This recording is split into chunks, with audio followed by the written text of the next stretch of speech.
నాకు. అంటే నువ్వు అడుగుతావు కదా లవ్ చేసుకున్నప్పుడు, అరే నన్ను ఏం చూసి లవ్ చేసావురా అట్లా ఏం అడగలేదా? అడిగిన మరి అట్లా గుర్తు రావట్లేదని అడగలేదా నువ్వు? అదే ఫస్ట్ లో తిట్టినా, నాకు ఇప్పుడు తిని కావాలంటున్నాడు, నువ్వు వద్దు నాకు తిని కావాలన్నాడు. ఓహో, తినడం ఏమి వచ్చిందిరా నీకు అని అడగలే? అడిగితే నాకు కావాలి, తను నాకు నచ్చింది అంటాను. ఫస్ట్ నాకు చెప్పిన డైలాగ్ తర్వాత తనకి చెప్తున్నాడు. అది సో మొత్తానికి నీ చిన్నప్పటి ఒక లవ్ స్టోరీ అంతమంది లవర్స్ తోటి అట్లా ముగిసిపోయిందంటావు అక్కడికి? లేదు, ఇంకా ఉంది. ఇంకా ఉందా? ఆ అబ్బాయితో? ఆ అబ్బాయితో ఇంకా అంతే. నేను వేరే రిలేషన్ లోకి ఇంకా వెళ్ళలేదు. నేను కాల్ బ్లాక్ చేసావు, కాల్ బ్లాక్. ఆయన మళ్ళీ ట్రై చేశాడు కానీ ఇంకా వెళ్ళలేదు. సో అక్కడ వరకు ఆ లవ్ స్టోరీ ఎండ్ అంతే. ఇంకెంత మంది ప్రపోజ్ చేసినా నేను యాక్సెప్ట్ చేయలేదు. ఇంకొకటి వచ్చేసి నేను ఎవరికి అంతగా లైక్ చేయకపోతుండే, మళ్ళీ ఎవరు చేసినా అమ్మ మళ్ళా అంత నమ్మలేదు. ఇంకా దాంతో కొంచెం ఇరిటేషన్ వచ్చేసింది నాకు కూడా. అందులో నా కాలేజ్ ఉమెన్స్ కాలేజ్ అయ్యింది. ఉమెన్స్ కాలేజ్ చదవడం వల్ల కొంచెం సేఫ్ అయినా నేను. కానీ బయటకు వచ్చినాక మా ఫ్రెండ్స్ వాళ్ళు వేరే తెలిసిన వాళ్ళు ఉంటారు కదా, వాళ్ళు గెలికారు తప్ప ఇంకా వేరే వాళ్ళు ఎవరు లేదు. అది అయిపోయింది. ఇక మెల్లగా మూవ్ ఆన్ అవుతున్నా. అట్లా అది బ్రేకప్ అయిపోయింది, అది మొత్తం కంప్లీట్ అయిపోయింది. కాలేజ్ అవుతుంది. అదే తనది బ్రేకప్ అయిన ఒక 2 monthsకే మమ్మీ వ్యాక్సిన్ వేయించుకుంది. ఇంకా మమ్మీ వ్యాక్సిన్ వేయించుకోవడం వల్ల ఇంకా అదే ఫీవర్లో వేయించుకుంది మా మమ్మీ. అంటే చెప్పారంట ఇట్లా ఫీవర్ ఉంది, మరి ఓకేనా అంటే పర్లేదు అనేసి చేసినారంట. అదేమైంది, రివర్స్ అయింది మా మమ్మీ బాడీకి. వీక్ ఉంటుంది మా మమ్మీ. సో రివర్స్ అవడం వల్ల ఒక 6 months ఫుల్ సఫర్ అయింది. లాస్ట్ మూమెంట్లో మా మమ్మీ కూడా ఎక్స్పైర్ అయిపోయింది. మా మమ్మీ కూడా ఎక్స్పైర్ అవ్వడంతో ఇక ఇక్కడ నుంచి వెళ్ళిపోయినాం. ఇంకా లాస్ట్ మూమెంట్లో ఇక స్పృహలో లేదు మా మమ్మీ. ఇక ఇక్కడే ఎక్స్పైర్ అయిపోయిందని తీసుకెళ్ళిపోయినాం ఊరికి తీసుకెళ్ళిపోతే మధ్యలో లేచింది. ఇంకా మధ్యలో లేచి అడుగుతుంది. ఇంకా అంటే మా మమ్మీ కోమాకి వెళ్ళిపోయింది, ఇక పడిపోయింది మొత్తం. చనిపోక ముందు కోమాలోకి వెళ్ళిపోయింది మొత్తం. ఇంకా అంటే వీళ్ళు ఇవ్వట్లేదు, ఎంత కొట్టినా ఏం చేసినా ఇవ్వట్లేదు. కానీ వీళ్ళెవరికి ఏమనుకో చనిపోయిందేమో అనుకున్నారు. తీసుకెళ్లేటప్పుడు మిడిల్లో లేచింది. మా ఆంధ్రాకి తెలంగాణ కొంచెం మధ్యలో లేచింది. ఇంకా అప్పుడు లేచి మాట్లాడింది, కొంచెం హోప్ వచ్చింది. ఇంకా ఊర్లో ఒక 1 month అటు ఇటు చూపించినాం. ఇంకా లాస్ట్ మూమెంట్లో ఇక హాస్పిటల్లో డాక్టర్స్ కూడా ఏం చేయలేము అని చెప్పారు. అవునా? ఓకే. ఇంకా లాస్ట్ మూమెంట్ అట్లా చెప్పగలలోనే మాకు ఇంకేం చేయాలో అర్థం కాలేదు. ఇంకొకటి వచ్చేసి మెయిన్ మమ్మీకి ఏంటంటే ఒకటి హెల్త్ ప్రాబ్లం కూడా ఉంది. సో దానివల్ల కూడా ఫుల్ ఎఫెక్ట్ అయిపోయింది మా మమ్మీ. లాస్ట్ మా వ్యాక్సిన్ అనేది కూడా చాలా ఎఫెక్ట్ చూపించింది. ఫుల్ పవర్ ఉంటుందంట దానివల్ల. ఎన్ని ఇయర్స్ అయింది అమ్మ చనిపోయి? ఇప్పటికి 4 years అవుతుంది. 4 years నుంచి నువ్వు చెల్లి ఇద్దరేనా? ఇంకా మీకు తోడు ఎవరైనా ఫ్యామిలీ మెంబర్స్ సపోర్ట్ చేస్తున్నారు? వెళ్ళిపోయినాము. అది తీసుకెళ్ళినాం మమ్మీని. ఎక్స్పైర్ అయిపోయిన తర్వాత దినం అవన్నీ అంటారు కదా, దినాలు చేసినాము. నైట్ టైం దినం అయిపోయింది. Night time పండుకున్నాము. 12 అయిపోయింది, వెళ్ళిపోతుంది అదంతా కదా. ఓవర్ నైట్ అయిపోయింది. 12కి పండుకున్నాము. 12కి పండుకోగలనే ఇక నైట్ టైం అందరు మాట్లాడుకున్నారు. నువ్వు ఒక దగ్గర నెల మా దగ్గర ఉండు, పిన్ని బాబాయిలు అందరు మాట్లాడారు. ఇంకా లాస్ట్ మూమెంట్లో మార్నింగ్ లేచేసరికి ఎవరు లేరు. ఓకే. ఇంకా ఖాళీ ఏమంటారు చెద్దర్లు, చెల్లి ఒకటి ఉంది. మేమిద్దరం ఒకటే మంచంలో వండుకున్నాము. మిగతా ఖాళీ చెద్దర్లు మంచాలు అవన్నీ ఉన్నాయి కానీ ఎవరు లేరు. ఇంకా ఖాళీ నేను మా చెల్లి ఒక్కటే మిగిలిపోయినాం. ఇంకా ఇద్దరం మిగిలిపోయినాం. ఏం చేయాలో తెలియట్లేదు, చేతిలో అమౌంట్ లేదు, ఎక్కడికి వెళ్ళాలో తెలియదు. నేను ఆంధ్ర వెళ్ళడం అదే కొత్త. నువ్వు వచ్చినాక ఎప్పుడు వెళ్ళలేదు. ఎటు వెళ్తే ఏమొస్తుందో కూడా లేదా మరి. అందరు వెళ్ళిపోయినారు. అప్పుడే వదిలేసింది వాళ్ళ అమ్మమ్మ. వాళ్ళ అమ్మని వీళ్ళ అమ్మతో ఉన్నప్పుడే మా ఇంట్లో వద్దని పంపించేసినప్పుడు ఇంక ఇప్పుడేం చూసుకుంటది? రీనా గారు, ఇప్పుడు వాళ్ళ అమ్మ అంటే అప్పుడు ప్రెగ్నెంట్ ఉంది, ఒక పిల్ల ఉంది, అంటే కొంత విసుగు రావచ్చు. నేను ఒక్కదాన్ని ఎంత పోషించాలి, అట్లీస్ట్ వీళ్ళు బయటకు వెళ్తే వాళ్ళ సొంతంగా బతుకుతారు కదా అనే ఆలోచనలో కొంతమంది ఉంటారు. అంటే ఆమె మైండ్ సెట్ అప్పటికి వదిలించుకోవాలనే టైప్లో ఆ టైప్లో అట్లా కనిపించింది. సో అందుకోసమే వాళ్ళ అమ్మమ్మ కూడా పట్టించుకున్నప్పుడు మిగిలిన బాబాయ్ పిల్లలు ఏం పట్టించుకుంటారు? సో మొత్తానికి వదిలేసి వెళ్ళిపోయినారు. మార్నింగ్ లేచేసరికి 7కి లేచినాము, ఎవరు లేరు. మీ నాన్నమ్మ వాళ్ళు కూడా ఎవరు లేరు. మమ్మీ ఫోన్ ఉండే, కాల్ చేస్తున్నా, స్విచ్ ఆఫ్, బ్లాక్. వాళ్ళకి కాల్ చేస్తుంటేనా ఓకే కట్ చేయడం.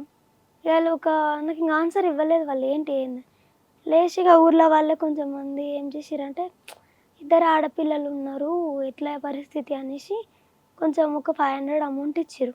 ఓకే. అమౌంట్ ఇస్తే ఆ అమౌంట్ తీసుకొని ఫస్ట్ టైం ఒక్కదాన్ని హైదరాబాద్కి వచ్చిన నేను. చెల్లి చెల్లి అక్కడ ఊర్లోనే ఉంచేసి ఎవరి వచ్చిన. దగ్గర ఉంచావు? అంటే ఊర్లో పక్క తెలిసిన వాళ్ళు ఉంటారు కదా, మేము అదే లేదు, చూసుకుంటాం. పక్కన చూసుకో నేను వెళ్ళొస్తానని చెప్పొచ్చింది. అంటే ఎవరన్నా ఇక్కడ అంటే పుట్టి పెరిగినా కదా, తెలిసిన వాళ్ళు ఉన్నారు. అట్లా నాకేం తెలియదు. కాదు 500 తీసుకుని హైదరాబాద్ వచ్చేసావు, అసలు ఛార్జీలకి ఉండటానికి తినడానికి ఏమన్నా ఆలోచించావా? ఇంకా అవన్నీ అప్పుడు ఏం ఏం ఆలోచించలేదు. ఆలోచించలేదు. నాకు ఏదో ఒకటి కావాలి, అప్పుడు నేను ఉండాలి, నేను ఎక్కడికన్నా వెళ్ళాలి, మా చెల్లెని చూసుకోవాలి, నేను ఆలోచన బతకాలి. ఉండే ఇంకా ఇంత చిన్న వయసులో. నాకు ఇంకా వేరే ఏం లేదు, ఎందుకంటే నేను ఒక్కదాన్నే ఉన్నా.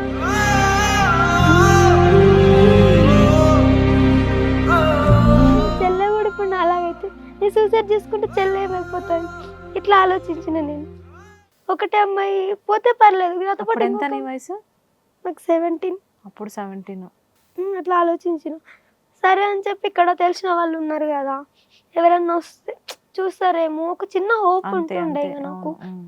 వచ్చిన ఇక్కడికి వచ్చిన చూసుకున్న కొన్ని రోజులు, ఒక 2 days కన్నా ఎక్కువ ఉండలేదు నేను. ఇక్కడ ఫ్రెండ్ వాళ్ళ ఇంట్లో ఉన్నా, ఎవరైనా అమౌంట్ అడ్జస్ట్ చేస్తారేమో రూమ్ పక్కన, నాకు కొంచెం జాబ్ చూసుకున్న తర్వాత అనేసి ట్రై చేసిన. ఒక రమ్మని చెప్పారు ఫస్ట్. సరే అని చెప్పి ఇక్కడ ఓకే చేసుకుని వెళ్ళిపోయినా మళ్ళీ ఆంధ్ర. చెల్లి దగ్గరికి వెళ్ళిన. చెల్లె దగ్గరికి వెళ్ళిపోయినా. అంటే నైట్ మాకు 1 day జర్నీ పడుతుంది. ఇక్కడ నుంచి నైట్ వచ్చేసి మళ్ళీ మార్నింగ్ మొత్తం చూసుకొని నైట్ వెళ్ళిపోయినా. మళ్ళీ వెళ్ళిపోయి ఇక్కడ ఉన్నా. ఇలా పూర్లో వాళ్ళు కాల్ చేసి వాళ్ళకి చెప్పారంట, 2 చిన్నపిల్లల్ని ఇట్లా వదిలేసి పోతే వాళ్ళకి ఏం తెలుసు, ఇన్ని రోజులు హైదరాబాద్లో పెరిగినారు, ఇప్పటికి ఆ పిల్లలకి ఏం ముక్కు తెలియదు, ముఖం తెలియదు, ఇలా సడన్గా వస్తే ఎట్లా వదిలేసి పంపిస్తే ఎట్లా అనేసి అన్నారంట. సరే అని పిఎస్లో కంప్లైంట్ చేస్తే తీసుకెళ్ళి మా అత్త వాళ్ళ ఇంట్లో వదిలేసారు నన్ను. అంటే మా డాడీ వాళ్ళ అక్క, ఆమె దగ్గర వదిలేసారు మమ్మల్ని. అక్కడే మా అత్త, మా రెండో పెద్దనాన్న వాళ్ళు, పెద్ద పెద్దనాన్న, పిన్నులు, బాబాయిలు ఉన్నారు మాకు. ఇంకా అక్కడ వదిలేస్తే వాళ్ళు ఏం చేశారు, ఫస్ట్ మీరు మా దగ్గర ఉండొద్దు, మా దగ్గర అయితే అవసరం లేదు, పక్కన రూమ్ ఇప్పిస్తా, ఏమైనా జాబ్ చేసుకొని అంతటా నీ రూమ్ నువ్వు కట్టుకో అన్నారు. అప్పుడు మేము ఏం ఆలోచించినామంటే, వాళ్ళ దగ్గర ఉండడం కంటే మా పక్కన నా మనీతో నేను చేసుకుంటా అని ఒక చిన్న హోప్తో నేను ఉన్నా. రూమ్ తీసుకున్నాం పక్కకి, ఊర్లో పక్క అంటే సిటీ, మేము ఉండే పల్లెటూరు, సిటీలో తీసుకున్నాం మేము రూమ్. ఆడ ఉన్నాం పక్కనే, మా పెద్దనాన్న వాళ్ళ రూమ్ పక్కకే తీసుకున్నాం రూమ్. తీసుకొని ఫుడ్ అవన్నీ అరేంజ్ చేసుకున్నాం. మెల్లగా కొంచెం అమౌంట్ ఉండే మా మమ్మీది, ఒక 5000 దాకా మొత్తం అడ్జస్ట్ చేసుకున్నాం. రూమ్ నెట్ కట్టి అది ఇది చేసుకున్నాం. చేసిన తర్వాత అట్లా ఒక 1 month 2 months అవుతుంది అంతే అక్కడ ఉండి. 2 months అవుతుంది. ఒకరోజు ఇట్లా అందరూ జాతర ఐడియా ఉందా మీకు? జాతరకి వెళ్ళినారు. ఇంకా అందరు జాతరలో ఎవరు లేరు. ఇంకా అంటే ఇక చెల్లె కూడా మా అత్త వాళ్ళ ఇంటికి వెళ్ళిపోయింది. ఓకే. మా అత్త వాళ్ళ ఇంటికి మా ఇంటికి 1/2 kilometer ఉంటుంది. తను వెళ్ళిపోయింది. ఇంకా నేను ఒకదాన్ని నార్మల్ గా నీ దగ్గర నుంచి జస్ట్ అంటే నార్మల్గా చూడ్డానికి అన్నట్టు వెళ్ళింది. ఇంకా అంటే ఆడుకుంటారు పిల్లలు ఉన్నారని వెళ్ళింది. ఒకదాన్ని రూమ్లో ఉన్నాను నేను. ఇంకా ఏం వెళ్తాం అంత లాంగ్ అన్నట్టు నేను ఉన్నాను. నేను రూమ్లో ఉంటే మా పెద్ద పెద్దనాన్న అండ్ మా పెద్ద పెద్దనాన్న ఫ్రెండ్, మా రెండో పెద్దనాన్న కొడుకు నా మీద రిపీటం చేసినారు. ఎవ్వరు లేరు అమ్మాయికి, అసలు అడగడానికి వరస లేకుండా కూతుర్ని ఆలోచన ఎట్లా వచ్చింది వాళ్ళకి? ఇంత చండాలంగా ఉంటున్నారంట అసలు.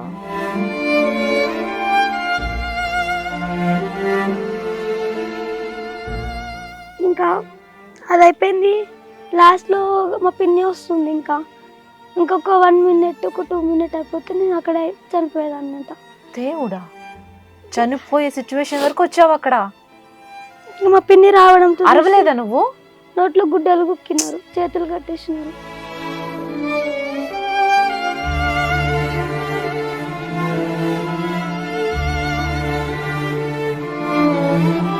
అసలే బక్కపలచ పర్సనాలిటీ ఏమని పోట్లాడుతుంది, ఎట్లన్నా తినుతుంది? వాళ్ళు 3 ఉన్నారండి. అంత చిన్నమ్మ ఏం చేస్తుంది అసలు?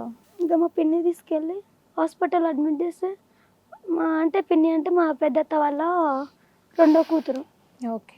తను తీసుకెళ్ళి 1.5 months హాస్పిటల్లో ఉన్నాం. డైలీ గ్లూకోజ్ దాది ఇది కానీ ఎవరు చూడడానికి రాలేదు. అప్పుడు కూడా ఒక్కదానే ఉన్నావా? గవర్నమెంట్ హాస్పిటల్లో జాయిన్ చేసారు. ఇంకా చెల్లె ఒకటి ఉంది నా పక్కన, ఇంకెవ్వరు లేరు. చెల్లె వయసు ఎంత అప్పటికి? అప్పుడు 14 ఉంటుంది. తను అప్పుడు అంత ఉంది, నాకు 17 ఉంది. ఇంకంతే. ఇంకా అది ఆ ఇన్సిడెంట్ అయిపోయింది. 1.5 మంత్కి వచ్చినాను హాస్పిటల్ నుంచి డైరెక్ట్. ఇంకా రూమ్కి వచ్చినా పర్లేదు అంటే ఇక అడిగినారు ఇంకా ఏమైంది ఎందుకు ఇట్లా అవుతున్నావు అని. అంటే చెప్తే నమ్మరు. ఇప్పుడు ఎవరు చెప్పినా ఏమనుకుంటారు, వెళ్ళిపోవాలి, ఇద్దరు కొంచెం పిల్లలం కదా, వెళ్ళిపోవాలి అనుకుంటున్నారేమో అనుకుంటున్నారు అందరు. అంటే హైదరాబాద్లో ఉండొచ్చినారు కదా, ఉండలేరేమో అన్నట్టు అని ఎక్స్పెక్ట్ చేస్తున్నారు. కానీ మాకు అక్కడ ప్రాబ్లం అవుతుందని ఎవరికి తెలియట్లేదు. మీ పెద్దత్త వాళ్ళ కూతురికి తెలుసా? తెలుసు. ఓకే. తనకు ఒక్కదానికి తెలుసు, ఎందుకంటే చూసింది కాబట్టి తను. సరే అని చెప్పేసి సైలెంట్గా ఉన్నాము. ఒకటి అయిపోయింది. అప్పటికి మా అత్త నాకు ఆల్రెడీ ఫోర్స్ చేస్తుంది, ఏమని అక్కడ వెళ్ళి పనుకో, ఇక్కడ వెళ్ళి పనుకో, పైసలు వస్తాయి, నువ్వు ఇక్కడ ఇట్లా జాబ్ చేసుకుంటే నీకేం పైసలు రావు, అది ఇది అని మా అత్త చెప్తుంది. నాకు ఇష్టం లేకున్నా కూడా పోపు. కూతురు తన కూతురు ఉంది కదా మీ అత్తకి, కూతురున్నా సరే ఒక అమ్మాయి మీద ఇట్లాంటి ఎట్లా వేస్తారు అసలు ఈ సమాజంలో? నిజంగా ఈ మాటలు వింటుంటే ఇంకా ఇట్లా ఇప్పుడు కూడా ఇట్లాంటి వాళ్ళు ఉన్నారా? మహా అయితే 4 సంవత్సరాలు అయి ఉంటుంది జరిగి. ఇంకా అట్లా మాట్లాడుతుంటే దాని తర్వాతనే ఈ ఇన్సిడెంట్ అయింది. ఇంకా వచ్చిన 1.5 మంత్ తర్వాత రూమ్లో ఉన్న ఒక 10 days ఏమో ఉండుంటా అంతే. మళ్ళీ సెకండ్ టైం కూడా మళ్ళీ అయ్యింది. మా తమ్ముడు రెండో పెద్దనాన్న వాళ్ళ కొడుకు.